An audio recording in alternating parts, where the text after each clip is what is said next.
he is unguardable, especially in this system. You have to just make him shoot over a hand in his face and hope he misses, because the luxury that he has playing here, and I said this about Kobe Bryant at one time, I said this about a couple other players, but particularly Kobe and him. They're the greatest one-on-one players in the world, but they get to play one-on-one because you couldn't double off of Shaq, and you can't double off of Clay or Steph. So he gets to play one-on-one. In the history of basketball, Michael Jordan and all the other greats, Charles Barkley, and even Shaq, they never got to play one-on-one. No one would ever play them one-on-one. LeBron, no one, well, Toronto did a lot, but most people won't play him one-on-one. So when you're the greatest basketball player in the world, and you get to play one-on-one, and you're the greatest one-on-one player, how easy is life then? That's the most easiest thing to happen in the history of basketball. And you know, it also makes that's why it wasn't fair for him going there. That's why everyone was upset. And that's why I was upset. I was like, man, this guy's got to not be challenged anymore, and I'm not going to see him reach another plateau as a fan. And that was mad.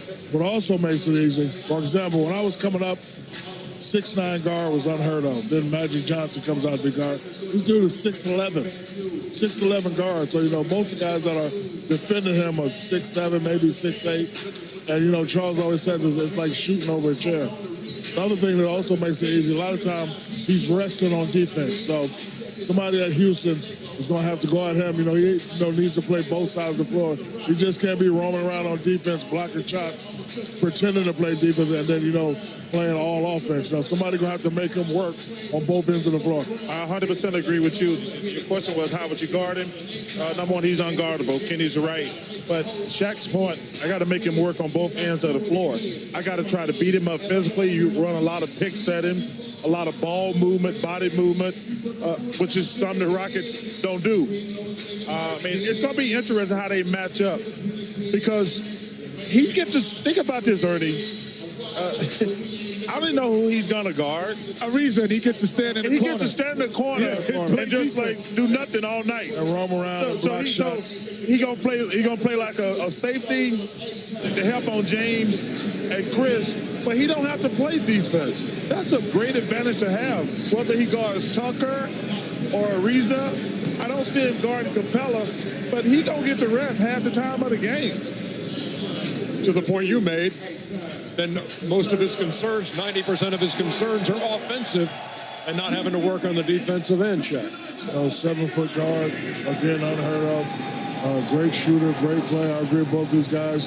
Definitely unguardable. You know, you got to make him work on the other end. And, you know, it is unfair. He's on a super team. You know, when you're playing, you know, you can't leave Steph. You can't leave Clay. And if Draymond hit his shot, you can't leave him either. So, you know, it's just unfair. But the one thing good team for him to be on. The one thing you can do, the two guys people leave open is Draymond and Iguodala. I think you have to do that, and if those guys beat you have to just shake their hand. But neither one of them are great shooters. They're streaky shooters, they're not great shooters. But I think that you have to say, hey, I'm not going to let Kevin, because he's going to have like a 6'6" guy on him. But the one thing about Draymond and Iguodala, they're smart enough to pass up shots. They pass up multiple three-point opportunities. They dribble at you and run a pick and roll and hand it back to the person that can shoot. They never overshoot. That's what makes them get 70% of their shots are assisted, because they're a smart basketball team. And when he went to Golden State, it was unfair for the NBA. We're getting ready to watch the Houston Rockets take the floor here for Game 1. Shaq, take me between the ears of these guys now. You work for an organization here in which the general manager, Daryl Morey, has said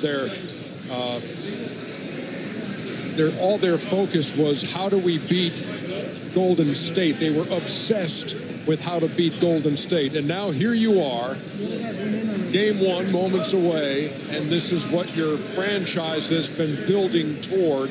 How do you get it done? Everyone knows to become a champion, you have to beat a champion. This is what they wanted. This is what everybody wanted. Hopefully the leaders on the team, James Harden and Chris Paul, say, hey, we know what we got to do. Let's just go out, outplay them, Let's definitely win these 2 games. Let's not take this home court advantage thing for granted. Let's just come out and get these 2 games. We know we can play these guys 2 out of 3 times during the regular season. We beat them. I know it's different, but, we just have to come out, enjoy the crowd, enjoy this moment, and let's beat that ass. Mike D'Antoni says, look, Golden State has shown that on a big stage, they can perform at a very, very, very high level. We haven't shown that yet. But here's the opportunity, Chip. Well, Ernie, I think a lot of times when you're in this situation, you just try to do too much. Listen, they got the best record in the NBA. They got a terrific team. There's no secrets at this stage of the year. Everybody's watched a lot of tape. They played these guys 3 times. They've been watching them for the last 6 weeks. There are no secrets. But the game still comes down to simple stuff. I always believe if you win the rebounding battle and the turnover battle, you're going to win the game. Like the three-point shooting thing, that's a streaky thing. But if you win the rebounding and the turnover battle, those are the 2 most important stats when I look at stuff. Houston's been a slight negative rebound differential in its first 2 series. Golden State has been a +6. The Rockets, meantime, have committed the fewest number of turnovers on average during the postseason. See if they can continue that against Golden State. We're coming back to Houston after this.